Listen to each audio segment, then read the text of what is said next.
Pronto, estamos ao vivo. E aí, Heleno, boa tarde, tudo bom? Show de bola.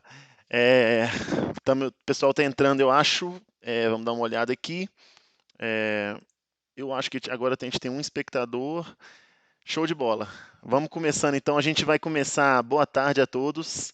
Nossa primeira live do IT OT Hub. Vocês vão entender aí esse projeto bacana demais, que iniciou comigo com o Heleno. O Heleno vai iniciar a apresentação. Antes disso, eu queria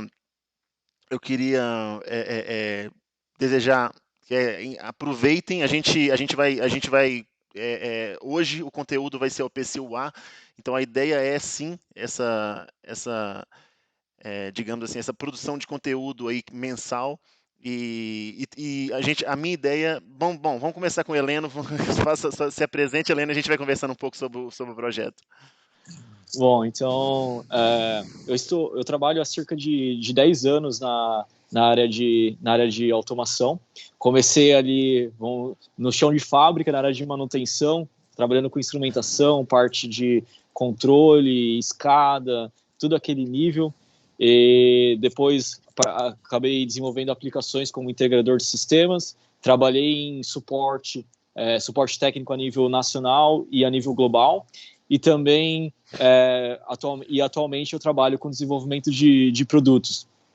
E há 4 anos eu fui transferido aqui para a região de Boston, e por ter no meu quintal MIT, Harvard, pessoas que no ciclo de amizades que são dessas universidades, e outras que antes de mudar para cá eu nem conhecia, por exemplo, o UNH, que eles são muito focados em cibersegurança.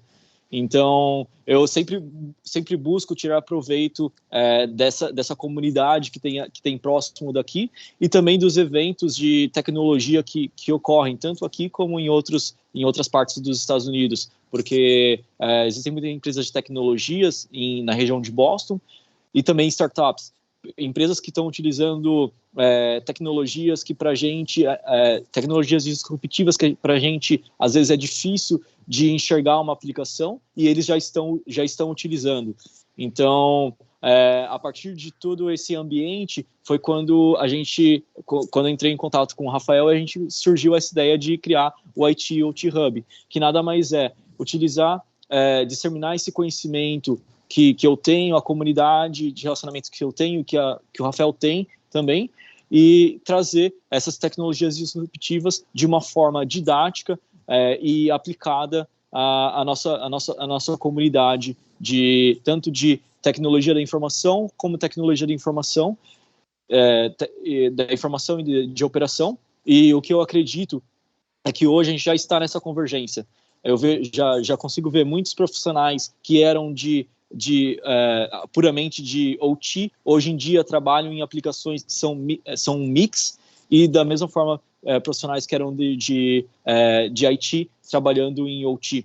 Então, e a gente vê softwares que estão disponibilizando com que profissionais de diferentes áreas trabalhem. Então, a partir de todo esse cenário, foi onde surgiu a nossa ideia do IT OT Hub. Claro, Heleno, obrigado, excelente. Pessoal, um prazer estar com vocês aqui. Pô, a gente tá feliz assim em distribuir esse conteúdo. São anos, né? O mercado de automação é um mercado muito querido. As pessoas que trabalham na automação, elas se conhecem. É um mercado que hoje está um pouco commodity, mas eu fico feliz que eu acho que o engajamento nas redes sociais está aumentando. E esse foi o projeto. Ele veio assim, com esse objetivo. Cara, a gente vê que ainda está aumentando o engajamento nas redes sociais, dentro da área de IT OT, mas a gente ainda não vê isso como os outros segmentos, as outras disciplinas, né? Um marketing digital da vida.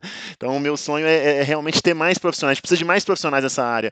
Eu acho que cada vez mais com robótica, com tudo isso integrado, IT OT, para quem não conhece, se tiver algum leigo aqui vendo esse vídeo hoje, o IT, né, a tecnologia da informação, e o OT é a tecnologia operacional.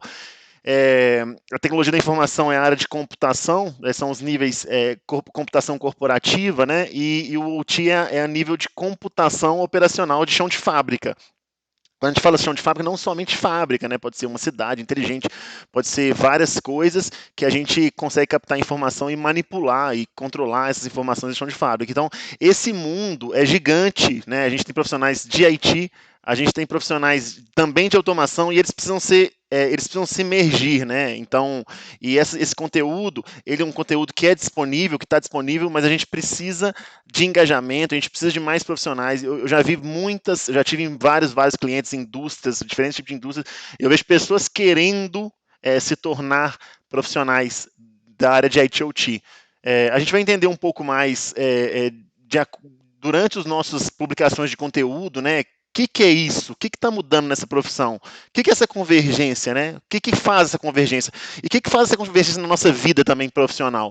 Eu acho que, assim, basicamente realmente abraçar mais conteúdo, mais coisa. A gente tem que estar em constante aprendizado e abraçar um pouco do mundo de TI, né, as pessoas de TO, e as pessoas de TI abraçar um pouco do mundo de TO.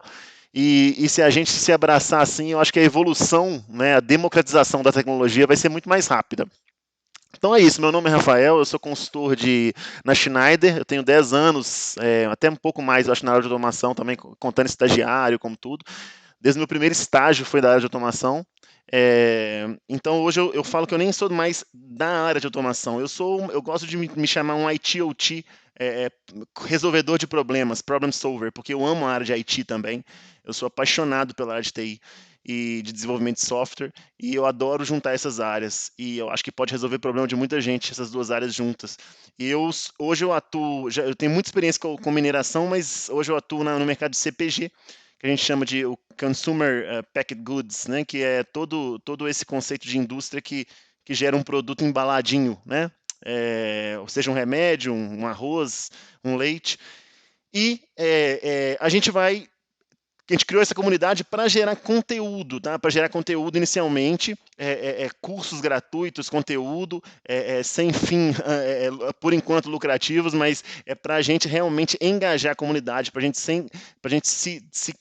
trocar ideia. A gente precisa do feedback de vocês. Coloca aí, ó, o like no vídeo, né? A maquininha do YouTube ela precisa espalhar esse conteúdo para mais gente. Então, a cada vez que você aperta um like, a cada vez que você se inscreve, o YouTube coloca esse conteúdo para as pessoas interessadas, tá? Isso é muito importante. Isso é um transbordo muito legal que a gente precisa. E a gente vai publicar conteúdos tanto técnicos, que a gente acha importante, né, nessa área de IoT, de todas as áreas que se englobam essa disciplina, e também eu acho que é importante também criar conteúdos soft skills. A gente vai criar uns conteúdos soft skills, como se tornar um consultor IoT, falar um pouco de vendas nessa área também. Então eu quero abordar um pouco mais de temas, não só o técnico, o bit and byte, né? Então vamos começar hoje com o PCUA. Hoje quem vai liderar mais esse conteúdo, que é o expert Heleno, ele conhece muito disso. Mesmo quem não esteja vendo essa live ao vivo, a gente vai deixar gravada, tá? Dessa vez. E deixa as perguntas para a gente fica feliz. E todas as perguntas a gente vai procurar responder. E também eu queria pedir para vocês sugestões de conteúdo no canal. Pode colocar no comentário. Isso é importante. A gente quer falar sobre as atuais demandas, tá? Não vou falar de um negócio que ainda não está ainda disseminado no Brasil. É claro que a gente vai falar, né? Igual o Heleno, ele está nos Estados Unidos, ele vai trazer as novas tendências, claro, mas eu também quero falar de problemas reais das pessoas aqui. E vamos lá, eu vou passar a bola agora para o Heleno, ele vai fazer a apresentação sobre OPC UA, né? Então, Heleno, começa a introdução aí, como se a pessoa não conhecesse o que é isso.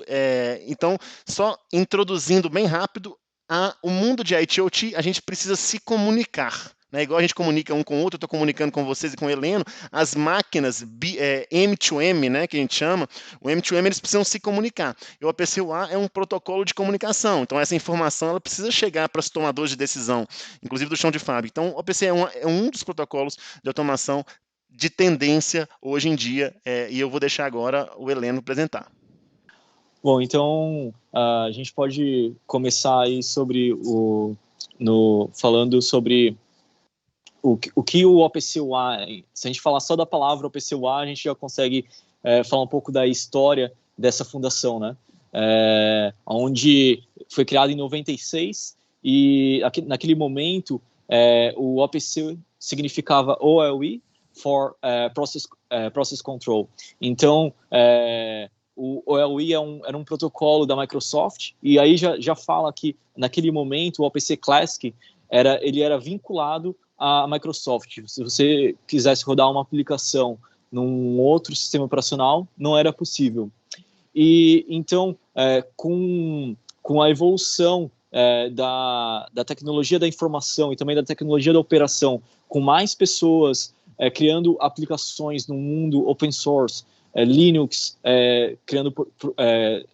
crescendo a popularidade, outros sistemas operacionais também, foi quando essa fundação resolveu começar a discutir qual seria a nova geração desse padrão, que ele foi criado para interoperabilidade, para garantir que equipamentos de diferentes fabricantes comunicassem entre si.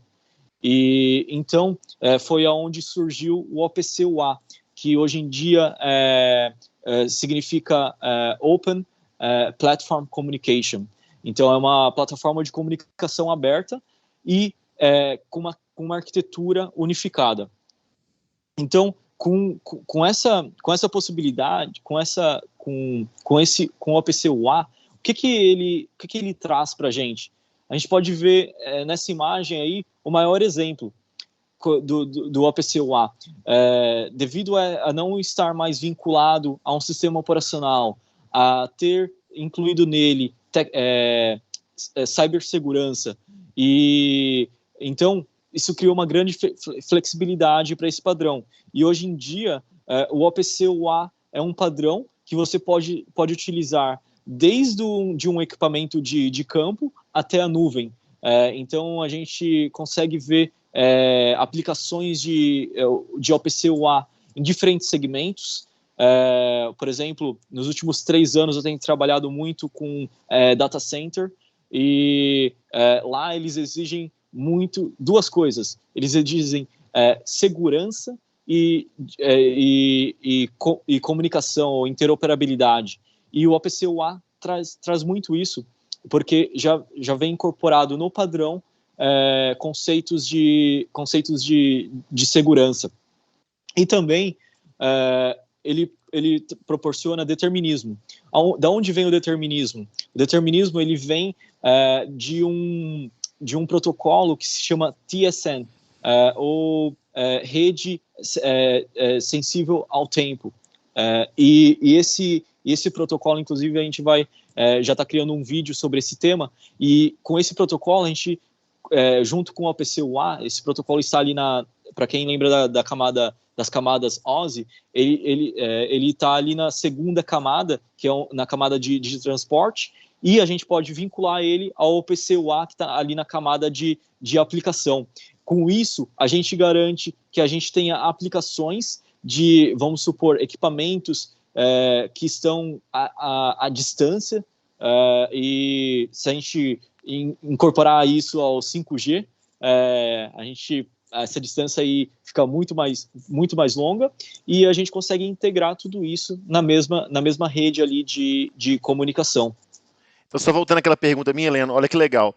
O OPC-UA, ele está saindo daquele OPC convencional que a gente conhece, o pessoal de automação mais antigo, o OPC-DA, né, aquela comunicação entre computadores, entre sistemas operacionais e servidores, ele está se tornando um protocolo mais abrangente, abrangindo o WAN também. Então, ele está enviando informações não só naquele domínio de LAN, mas ele também está se expandindo, ele está se extrapolando para enviar informações para a nuvem, né? Então, correto, Heleno? Exato. Perfeito. E a gente vai comentar um pouco mais sobre as variações desse padrão, mas uma delas é o PubSub. E devido a isso, a gente consegue enviar ali os dados no nível de campo, de controle, direto já para a nuvem, utilizando o JSON e outros WebSocket, outros protocolos que são necessários para esse tipo de comunicação. Então, realmente, é um padrão que a gente consegue criar essa convergência. E o que isso está trazendo hoje em dia? Antigamente, a gente tinha o que a gente chama de pirâmide de automação, Ou seja, a gente tinha um protocolo ali no nível de dispositivos de campo, um outro protocolo que a gente utilizava na parte de controle, e assim iam subindo os níveis. Ou seja, a gente tinha, vamos supor, vamos chamar que a gente pode falar que tínhamos silos de comunicação. E o que seria essa pirâmide o que seria essa pirâmide? Hoje em dia, devido ao PCUA, a gente tem o que se chama de rede de informação. E o que isso significa? Isso significa que o meu equipamento, como a gente tem esse padrão de comunicação, isso permite que o meu equipamento de campo comunique com o meu equipamento de controle, mas também, ao mesmo tempo, comunique com a nuvem, ou seja, pode ser um Azure, um AWS. Então, a gente tem essa interoperabilidade e variedade de comunicação nessa rede de informação que a gente chama hoje, que a gente tem, que já é uma realidade devido ao PCUA e os avanços que a gente teve nos últimos anos em redes de automação e de comunicação. Então, voltando àquele comentário que eu fiz, o APCDA ele está se tornando uma rede, ou seja, um sistema, uma rede sistêmica de IoT também, né? Como o MQTT hoje, né, é fundamentado. Então, vamos para o próximo. Sim, e inclusive a gente pode utilizar existe uma variação do OPCUA que é utilizando o broker do MQTT. Então, existem várias aplicações. E uma outra vantagem do OPCUA é esse fato de ser um open source, né? Porque até então, como eu disse, com o Classic a gente utilizava o Decon. Então a gente tinha que rodar a aplicação no sistema operacional da Microsoft, no Windows. Hoje, pelo fato de a gente não estar mais, de um protocolo desse padrão não ser mais baseado em Decon e ser baseado em TCP, UDP, JSON, WebSocket, isso permite que a gente utilize essa aplicação, utilize esse padrão em diferentes sistemas operacionais. Então, hoje em dia a gente consegue ver aplicações de OPCUA rodando em Linux, em Mac, ou até mesmo eu já vi uma aplicação rodando em Android. Então, essa flexibilidade que esse padrão está trazendo para a gente, eu vejo como uma grande vantagem e muito alinhado com essa convergência de IT e OT e também do IoT. Legal. Então, conforme a gente mencionou aí, a gente vê aplicações em Java, diferentes tipos de aplicações e que esse open source traz para a gente. Então, só uma dúvida, Helena. Então, então eu posso criar aplicações de todos os frameworks possíveis, seja ele Python, Java, Node.js, C Sharp, correto? Exatamente. E o que eu tenho visto, hoje em dia, muitos usuários finais, eles têm um servidor, mas só que o cliente que eles conectam, eles têm aplicações específicas. Ou seja, porque a gente não está mais ali só no nível de automação, a gente está num nível que você pode utilizar esses dados você pode ter uma inteligência artificial calculando esses dados. Então, o OPCUA permite essa flexibilidade de você criar aplicações em diferentes plataformas conectadas ao seu servidor e trabalhar com esses dados. Então, um comentário. Hoje a gente está falando do open source, gente. Com essa convergência IT-OT, a gente está falando dessa tendência open source lá, claro, né?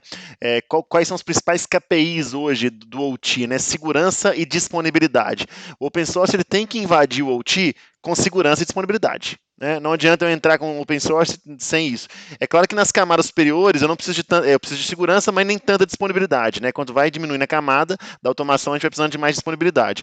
O que é importante aqui? Hoje já tem chegado com camadas, com servidores open source no próprio PLC, né? Então hoje a gente tem cartões, módulos, PLCs que já operam com Linux dentro. Você pode colocar pequenas peças, né, de código lá dentro, de Java, de Python. Então o OPC UA ele entrega essa comunicação para que você também gerencie ou use essas variáveis nesses algoritmos, por exemplo, os possíveis algoritmos que o Heleno mencionou. Você pode fazer um machine learning, você pode fazer um aprendizado de máquina, recebendo dados oriundos de um OPC UA. Né? Hoje isso é possível, antigamente não seria, eu precisava de um Windows. Né? Como é que eu coloco um Windows num PLC? O Linux é muito mais leve. Fantástico. Pode continuar, Heleno. Sim. E isso é importante, né? Porque até mesmo ali hoje a gente tem equipamentos diferentes equipamentos se comunicando e nem sempre todos rodam um Windows. Num equipamento pequeno é muito difícil você rodar um Windows. Então isso traz esse open source, abre um leque muito grande de possibilidades para a gente utilizar no nosso mundo.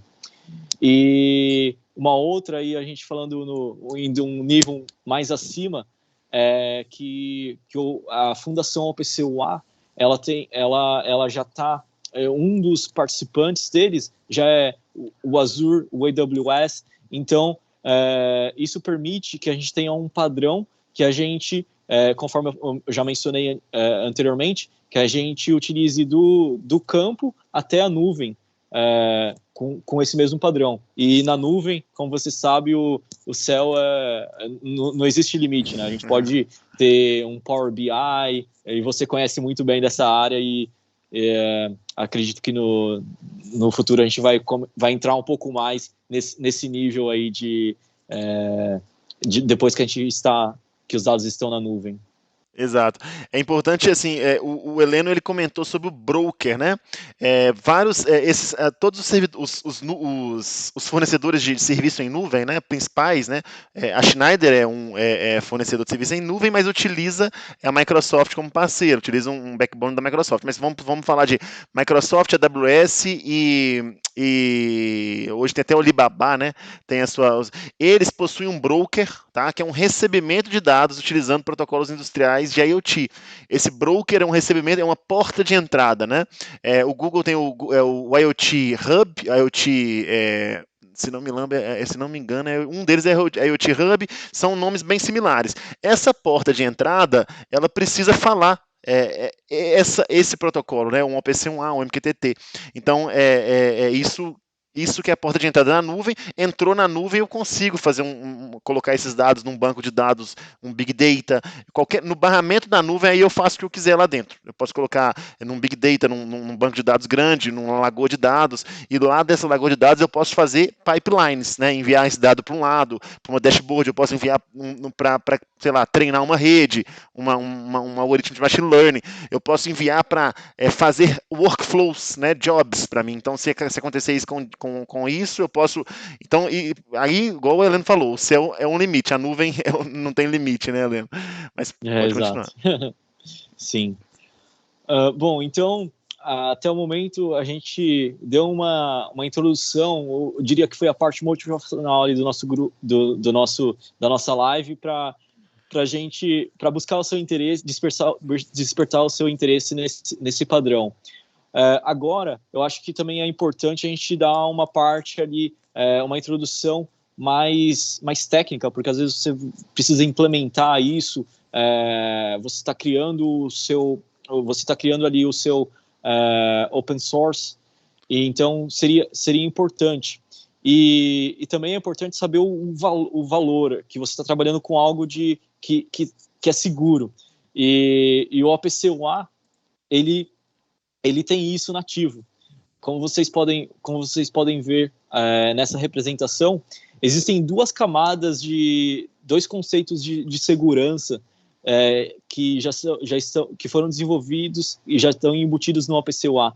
A gente tem a camada ali de segurança de aplicação, e a gente tem a camada de segurança de transporte, ou TLS. E se vocês são ali tem algum conhecimento de cibersegurança, você está acostumado com CWE ou o SVVS, você vai lembrar que uma das palavras-chave de quando a gente precisa criar uma aplicação de cibersegurança, a gente precisa do quê? Ter confidencialidade e integridade dos nossos dados. E o OPC UA já tem isso embutido. E também, ali no nível de aplicação, ele tem autenticação de usuário, ele tem autorização do usuário e também tem um mecanismo de auditoria. Então, tudo isso permite que, utilizando o OPC UA, você tenha uma comunicação segura de ponta a ponta. Então, essas são os layers de segurança, Heleno? Esses aí são os layers de segurança? Exatamente, são os layers de segurança. Que você, por exemplo, no nível de aplicação, você precisa que o seu servidor e o seu cliente troquem um certificado entre eles. Só a partir desse momento que você consegue abrir a comunicação. E esses dados, entre o servidor e o cliente, os dados podem ser todos criptografados. Então, isso traz para a gente principalmente hoje em dia, que a gente vê muitos ataques de cibersegurança, é muito importante esse padrão. Ele é muito importante. Os recursos dele de segurança são muito importantes, porque a gente tem o AES, o X509, existem várias variações de cibersegurança que estão embutidos nesse padrão. Perfeito. E se a gente for agora, vamos entrar agora numa parte mais técnica, aí, vamos dizer, escovação de bits, mas eu acho que é importante para a gente entender a nossa aplicação, o que a gente está utilizando, o que está embutido ali na nossa aplicação. E baseado nisso, você consegue entender por que o OPC UA tem uma flexibilidade. Então, a gente tem as divisões ali da camada de transporte, aonde a gente pode ter, como eu disse, a gente pode ter o TCP, o HTTPS, WebSockets, diferentes protocolos de transporte embutidos nesse padrão. Acima disso, a gente tem a camada ali de segurança, onde a gente consegue colocar uma criptografia nos nossos dados. E subindo mais, a gente tem a serialização. Então, nessa serialização é onde surgem as outras versões do OPC UA. Então, a gente pode ter um OPC UA que é baseado num arquivo binário, um que é baseado num arquivo XML, e também você pode utilizar via JSON esse padrão ali na codificação dos dados. E até o momento a gente está falando de níveis que estão fora do nível de aplicação na camada OSI. Então, acima da camada OSI, a gente tem a aplicação, que nesse caso, devido à flexibilidade, devido a essa flexibilidade do padrão em utilizar diferentes protocolos, permite que a nossa aplicação seja desenvolvida em .NET, C#, diferentes linguagens de programação. E isso cria uma flexibilidade muito grande. Então, esse seria basicamente o modelo do padrão OPC UA. E do lado direito a gente consegue ver as diferentes variações, né? Onde a gente pode ter o OPC UA voltado para dados, o OPC UA voltado para históricos, historian, e diferentes possibilidades. Maravilha. Então, voltando só para uma pergunta anterior minha, Heleno, em termos de segurança, né? A gente falou que tem a camada de segurança no meio. Qual que é a diferença principal entre o OPC UA e o nosso former OPC DA? Então, que no OPC DA, para falar a verdade, a gente não tinha nenhuma segurança incorporada ali, né? Você só tinha que configurar, fazer a mesma configuração DECOM no cliente e no servidor. E nessa comunicação DECOM, você não tinha, os seus dados estavam expostos ali. Hoje, com essa camada de segurança, se eu não tiver o mesmo certificado no cliente e no servidor, não existe comunicação. Perfeito. Aí já só mandando um alô aí pro pessoal do chat, já temos manifestações do Rodolfo, do Fernando, sejam bem-vindos, pessoal, que se tiverem qualquer pergunta, pode falar pra gente, aperta o like, inscreve no canal, eu e o Heleno vamos mandar centenas de conteúdos esse ano, hopefully, Sim. Helena. Então, conto com vocês também com engajamento. A agenda já está grande aqui. A agenda está grande. Conforme eu falei, vários convidados, e não só do Brasil, mas também de outros países, aplicando na prática tecnologias que já são realidades no nosso mundo de automação. É bom se lembrar, a gente tem ideia também aqui no canal de trazer convidados, trazer clientes também e desenvolvedores de tecnologia. Então a gente quer fazer entrevistas aqui, trazer outras visões, não só a nossa, os desafios, né? Pegar um cara da indústria de mineração, qual que é o desafio que esse cara tem lá na automação? Pegar um cara da indústria de alimentos, qual que é o desafio que ele tem?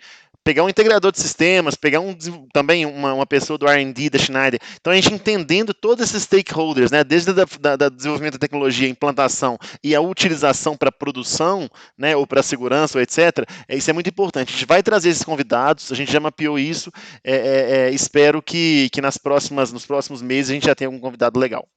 Sim. Pode produzir. Uhum. Bom, se a gente for no site do OPC-UA Foundation, a gente tem a informação está tudo disponível lá. Mas esse slide eu acho muito legal, porque a gente consegue estruturar todas as partes, né? Porque nada mais é que o OPC-UA é um deck de especificações, e estão divididos em diferentes partes.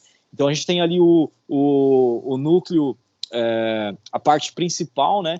Onde a gente tem tanto os conceitos de segurança, como que você faz o endereçamento tanto do servidor como das variáveis que estão dentro desse seu servidor. E ali na parte 14, a gente tem o PubSub, que é o que permite a gente conectar para um broker, que veio com a versão 1.04 do OPC-UA, e trouxe essa disponibilidade de comunicação direto com o broker. E também a gente já tem a parte de segurança, que na parte 15 ali. E também, nas últimas versões do OPC-UA, inclusive tem uma versão 1.05 que está sendo discutida e será lançado logo, e a gente tem partes que são voltadas só para automação industrial, e também uma das iniciativas do OPC-UA é ter nos dispositivos de campo, que eles chamam de FX, que é a parte 100 ali, onde a gente tem a informação do dispositivo. Então, esse slide é um overview de todas as partes que compõem o padrão OPC-UA, e eu tentei meio que agrupar ali em características entre a parte principal, a parte do tipo de acesso e a parte do tipo de utilidade desse padrão. Então, se a gente for entrar ali no nível do modelo do OPC-UA, que está no nosso próximo slide, a gente consegue entender como que funciona a comunicação desde ali do seu controlador ou do campo, né, do equipamento onde está gerando o valor, até a outra ponta, onde a gente tem o seu cliente, que, conforme a gente mencionou, o cliente pode ser diferentes aplicações. A gente não está falando aqui apenas de escadas, são inúmeras possibilidades de clientes aqui. Então, conceitos importantes. Às vezes a gente fala de variável, tag, existem diferentes nomes para dados, né? No mundo de automação, mas no OPC-UA é o que a gente chama de item monitorado, ou monitored item, e que essa é a sua variável, é o seu valor.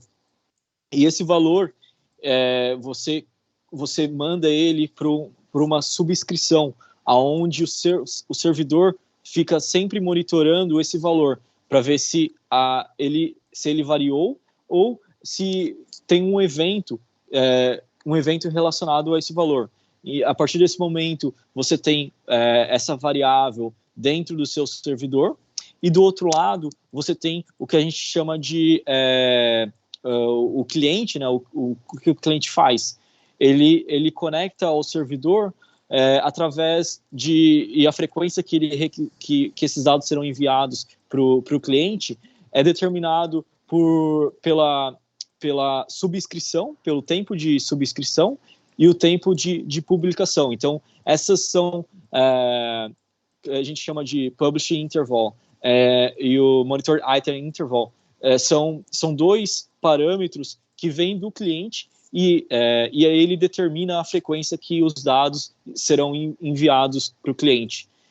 Só relembrando que essa imagem é do modelo que a gente chama de cliente-servidor. É um modelo baseado em requisição e resposta. É um pouco diferente do PubSub. E se a gente for para o próximo slide, fica mais fácil de entender como que é esse fluxograma da comunicação entre o cliente e o servidor. E você pode ver que sempre a requisição ela se inicia no cliente. Então, isso é até importante falar, porque eu já vi vários usuários que eles queriam uma performance de comunicação e eles pensavam que aquele valor ou aquela característica seria determinado pelo servidor, mas não. No padrão OPC-UA, quem determina a comunicação, ou seja, a frequência que a gente vai requisitar os dados, é o cliente. Sempre a comunicação se inicia pelo cliente.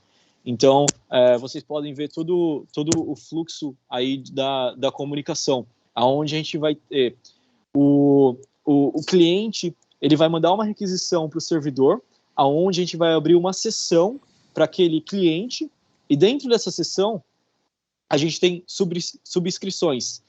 Dentro das subscrições, nós temos os itens monitorados. Então, aqui a gente pode falar como se fossem grupos de variáveis.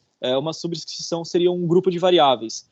E nessas subscrições, a gente, dependendo da frequência, né, que a gente determinou, o cliente envia uma informação para o servidor, perguntando se existe alguma variação de valor para aquele item monitorado. Se existiu, o servidor manda uma resposta publicando o valor para o cliente. Então, esse seria aí o fluxo de comunicação entre o cliente e o servidor.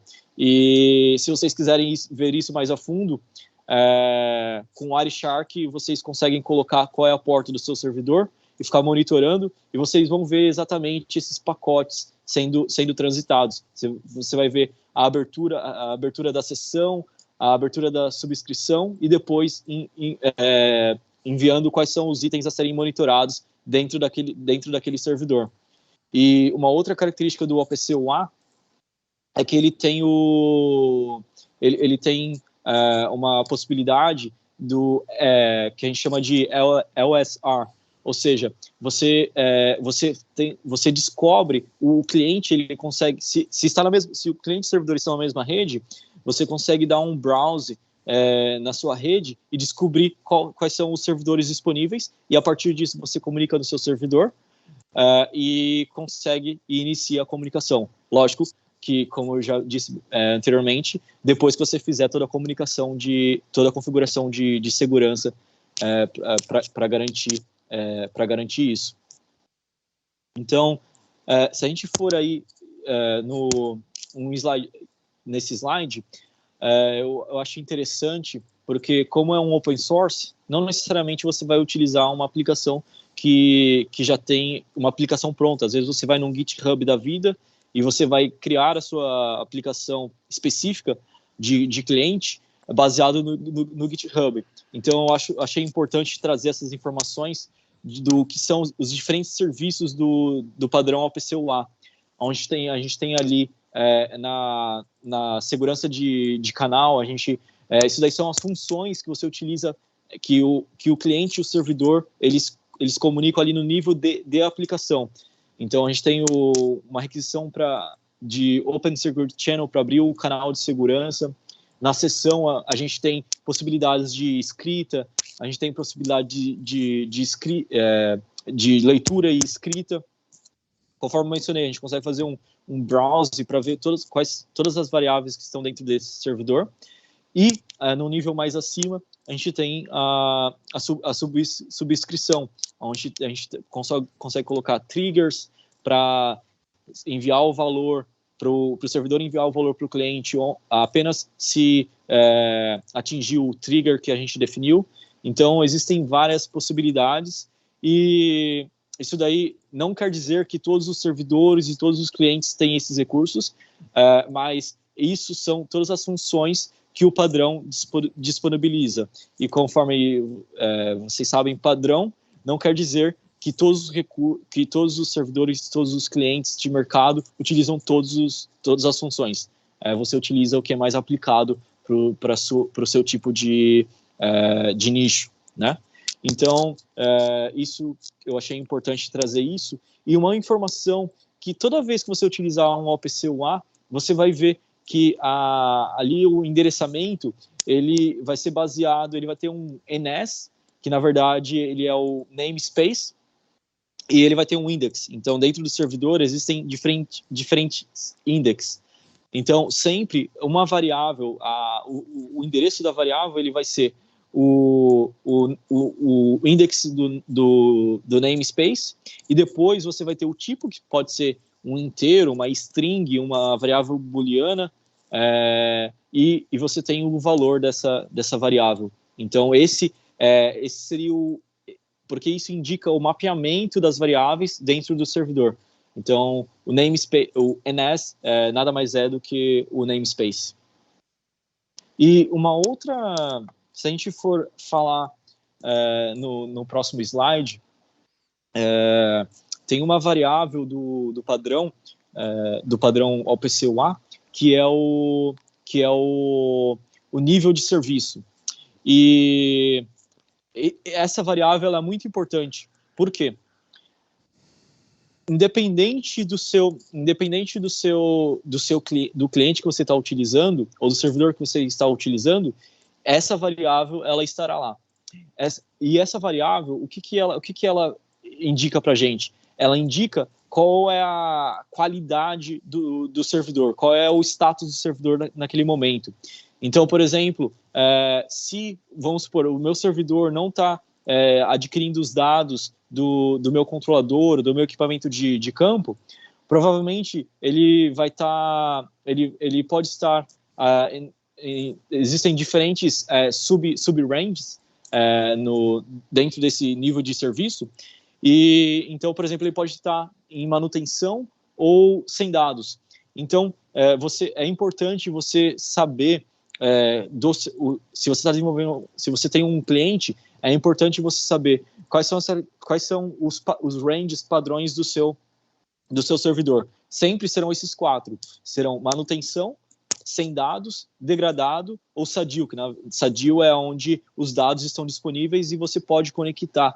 Se você conectar o seu cliente ao seu servidor, garantia que você vai receber os dados.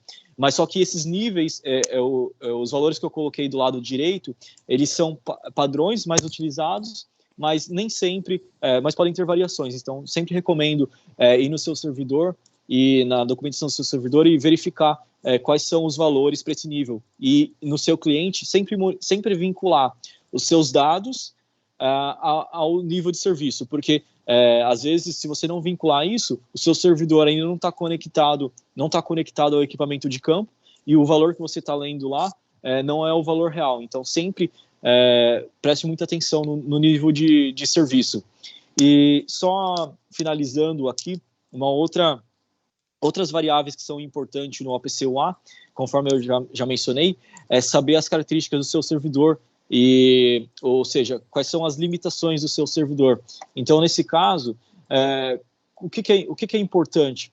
O número máximo de sessões do seu servidor, também o número máximo de subscrições que você pode fazer ao mesmo tempo, e, por fim, o número máximo de itens monitorados que o seu servidor pode disponibilizar para todos os clientes. Então, esses são pontos importantes. Se você está começando a trabalhar com OPC-UA, se você tem um servidor, é importante você conhecer quais são essas características do seu servidor, porque, no último caso, você pode estar extrapolando ou sobrecarregando o seu servidor de OPC-UA. E por fim, conforme eu já mencionei, existem mais de uma variação do OPC-UA. Essa que a gente comentou foi mais focado no cliente-servidor, mas também existe o PubSub, que eu comentei brevemente, que onde a gente conecta a um broker, e desse broker a gente consegue conectar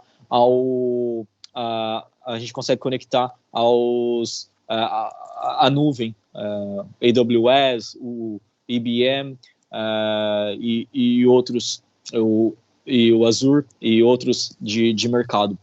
E também existe uma outra variação, que é o OPC-UA baseado no TSN. Esse ainda está bem no começo, vai ser um tema mais para frente que a gente vai trazer aqui para o canal. Excelente. Heleno, só mais uma pergunta.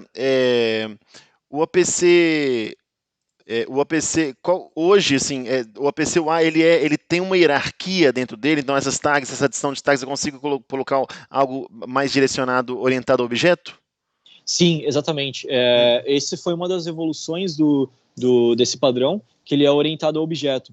E essa orientação ao objeto é o que permite o browse, de você ter um cliente fazendo um browse dentro do seu servidor e buscando ali todas as variáveis de uma forma automática. Isso é uma grande evolução. O OPCDA, Sim. a gente sofria com isso, né? Aquela lista de variáveis gigante. Bom, exatamente. Muito bom, muito obrigado, Heleno, muito bom, muito excelente conteúdo. Agora sim, a gente programou um demo, vai ser um demo super rápido, a ideia é a gente postar mais demo também no canal, uma demonstração sempre rápida, direta ao ponto, para vocês entenderem como uma aplicação open source pode coletar esses dados, tá? Eu vou agora passar para o meu demo. Enquanto isso, deixa eu dar uma olhadinha aqui se tem alguma pergunta. Parece que não tem. A Gisele falou salva, vou salvar. Obrigado, Fernandão. Vamos continuando. Vamos colocar o Fernando também e o Rodolfo aqui entrevistá-los, né? O Fernando agora está mudando. Deixa eu mudar aqui de tela.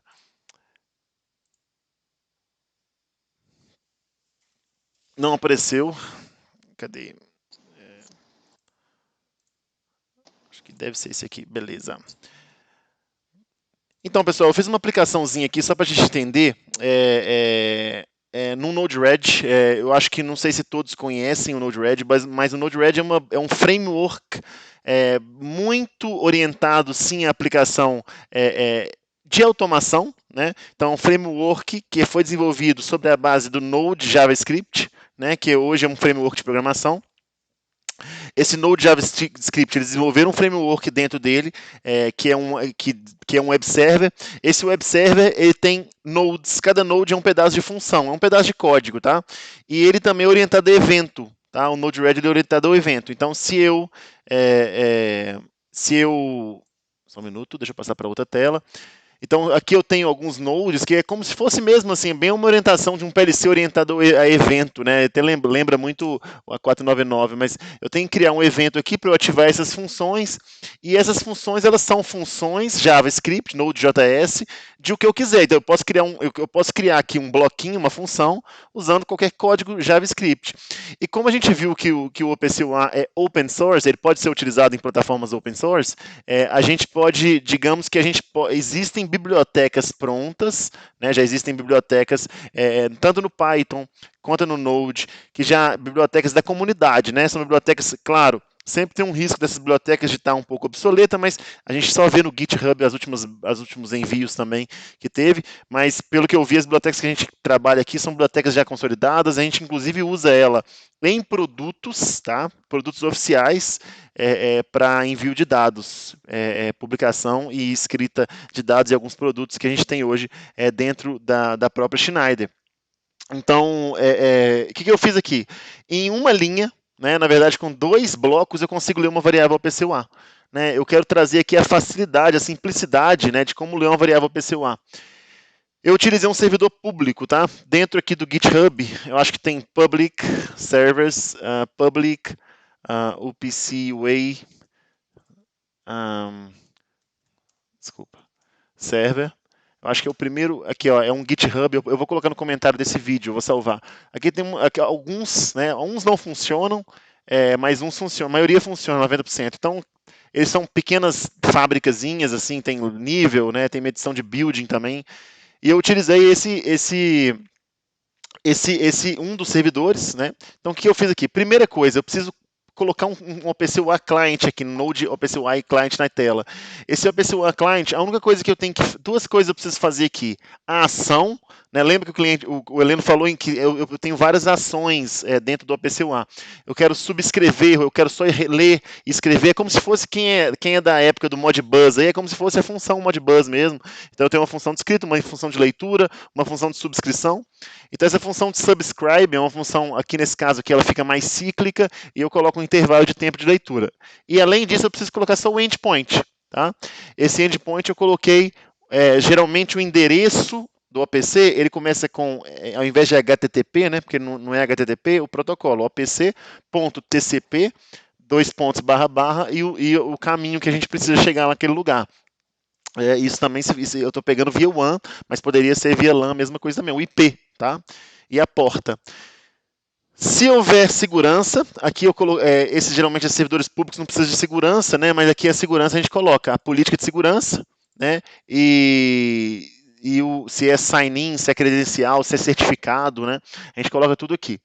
Uma vez que eu faço isso, eu configurei o cliente. Deixa eu dar um deploy aqui. Eu tenho um cliente, eu consigo ver no próprio. Só para lembrar, essa biblioteca aqui é uma biblioteca.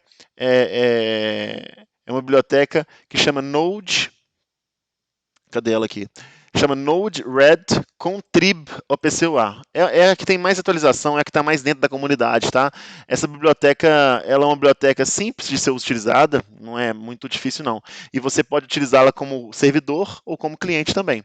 Eu posso criar um servidor aqui dentro, lendo, por exemplo, a gente sabe que quem conhece o Node-RED, a gente não tem só, a gente tem protocolos industriais também embutidos nessas funções. Tem Modbus, tem protocolos como BACnet, né, e outros que a gente pode ler e também pode enviar esses dados para algum lugar. Então eu poderia, por exemplo, ler, né, protocolos industriais ou building protocolos e colocar isso num OPC-UA server também. Então, aqui eu preciso de um gatilho, né? O Node-RED ele precisa de um início de função. Esse gatilho, geralmente, ele é composto por esse inject, tá? Esse inject é uma injeção, realmente, de entrada na função. Você pode ingerir, geralmente é uma mensagem, é um JSON, é um fluxo de JSON que passa de um lado para o outro. Esse JSON eu posso escolher, né? Se é um timestamping, o que é. A diferença aqui é que eu preciso alimentar essa função OPC-UA client como o tópico daquela variável que eu quero ler. Tá? Então aqui eu tenho um endpoint que é o cliente e eu tenho que saber qual variável que eu vou dar o gatilho, qual variável que eu vou realmente ler. Então o Heleno ele explicou que a gente tem algumas especificações para ler essa variável. A primeira aqui é uma variável que chama NS, que é a namespace. O namespace é como se fosse a camada de hierarquia. Heleno, pode entrar a hora que você precisar, tá? Sim. E o I é o index, deve ser o item, né? Que é o index da variável. Então aqui no caso eu tô lendo uma é a variável inteira, né? Que é uma variável inteira, E exatamente. de int, exato. Eu poderia também utilizar, Helena, eu acho que um S, que eu acho que é o É nome, não é string. isso? É a string, o nome É. da variável. Então, poderia colocar para temperatura A, né? Ou level A, ou etc.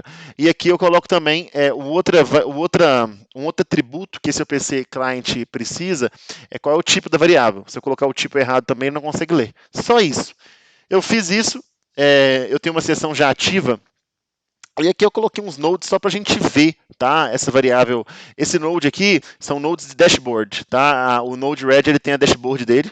E aqui a dashboard está até parada, né? Porque eu não comecei a subscription. Eu tenho que iniciar a subscription no node. Então eu iniciei aquele fluxo de subscrição. Aí o próprio nó ele continua fazendo a subscrição, a leitura de dados contínua, tá? Então vamos iniciar a substituição das duas. Aqui eu tenho um tanque A e uma pressão. Eu inicio, deixa eu dar um deploy aqui. Então o Node-RED ele é isso. Toda vez que eu mudo alguma coisa, eu tenho que dar um deploy para o kernel, né? Ele tem um kernel atrás dele aqui. E o mais legal desses open source, cara, eu coloquei isso num Docker em menos de. Toda hora se der eu coloco 3, 4, 10 Node-REDs aqui no Docker. Eu tenho um Docker aqui numa máquina virtual Linux, Ubuntu. Então eu tenho aqui uma máquina Node-RED, eu tenho uma máquina do Portainer, que é esse software de programação de gestão dos Dockers, e eu tenho também um SQL aqui, né, um PostgreSQL. Então eu posso pegar essas informações do APC e colocar no SQL em outro Docker. Então eu acho que fica muito interessante a convergência IT-OT quando você traz a automação para containerização, né? Quem não sabe o que é container, o que é Docker, pode falar. Uhum. Eu ia falar que, inclusive, esse é um assunto que a gente também já tá criando conteúdo, né? Porque Docker vai começar, já está sendo muito utilizado e a gente vê que no futuro será muito importante ter muito mais conhecimento sobre Docker, né? Muito, muito. E por incrível que pareça, isso é uma linguagem comum dos ITs, né?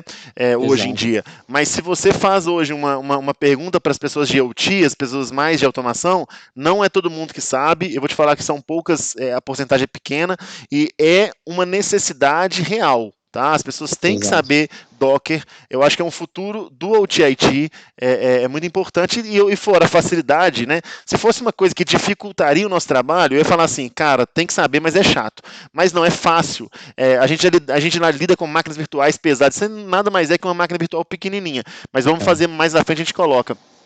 Então, voltando aqui para o Node-RED, eu coloquei, o Node-RED ele tem essas dashboards, eu tenho a sessão ativa, vou iniciar a subscrição dando um gatilho, aqui ó, eu dei um gatilho nessa entrada, esse bloquinho enviou um JSON para esses, e eu consegui, através desse JSON, com o item e com o tipo de variável, eu estou subscrito aqui, tá?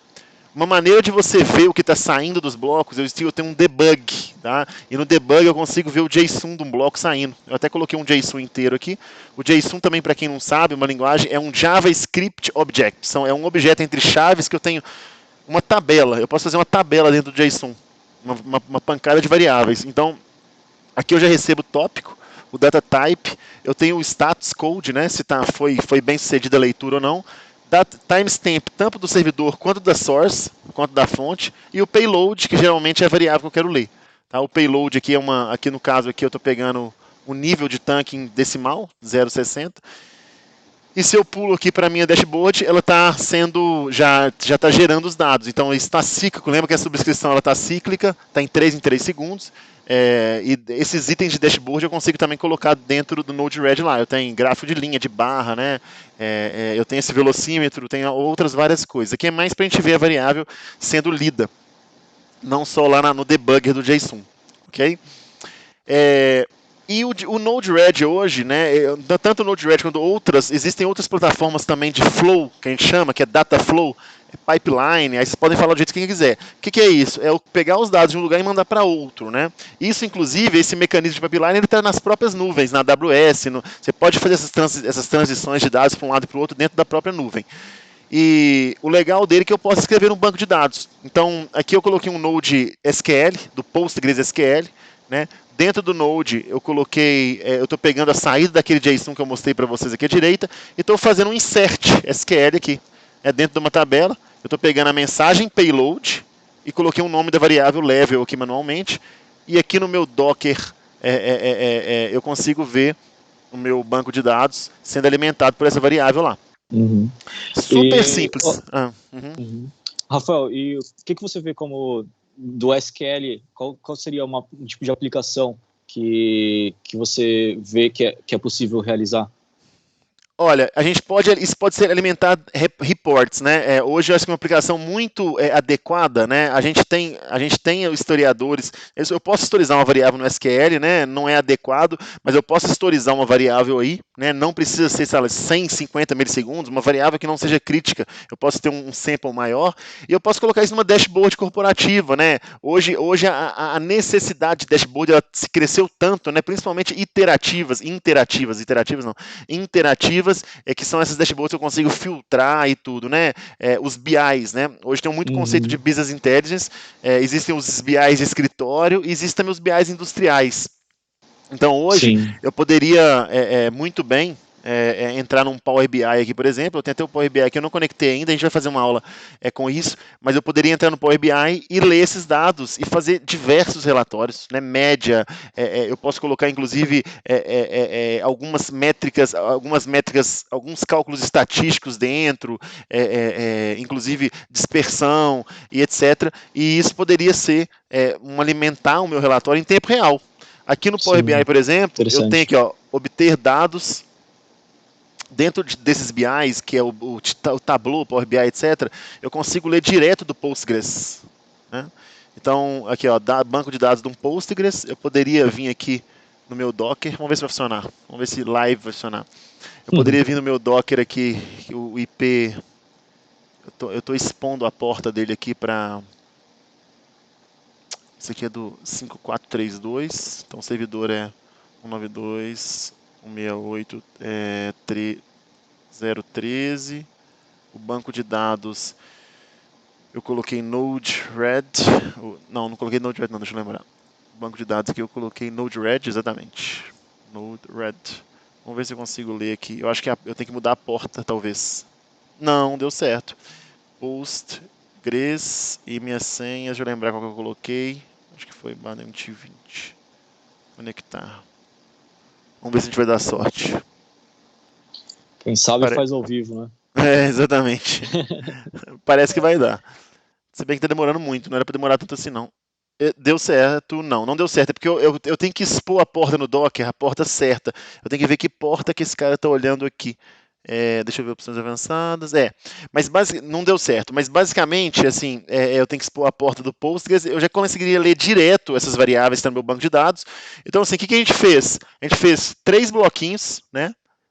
Mais uma instância de banco de dados, e eu já estou lendo isso num relatório avançado, já posso fazer um relatório Sim. master aqui. Então, esse é o benefício do open source entrando no OT, né? Esse é o benefício das poucas. Antes, a quantidade de hora que a gente gastou com integração, né, entre, sei lá, Historian, OPCDA com Historian, com lendo com APC, com lendo outros. Nossa, quem foi de engenharia, quem sabe o quanto isso gasta horas. Você fazer coisas assim, enviar dados de um lado para o outro em 3 funções, para a gente é um sonho. Então, eu já demorei, Era um juro. sonho, né? Era um sonho. Eu já demorei, eu não me esqueço, eu estava num projeto grande, mineradora, nós demoramos mais de um mês por causa do OPCDA.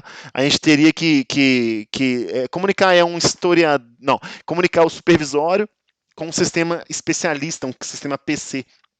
E a gente não entendia o que era. A gente abriu o DECON de todos os lados, abriu toda a segurança do sistema, a gente não entendia. No final, acho que a gente foi ver que era um antivírus, alguma coisa assim, fechando porta.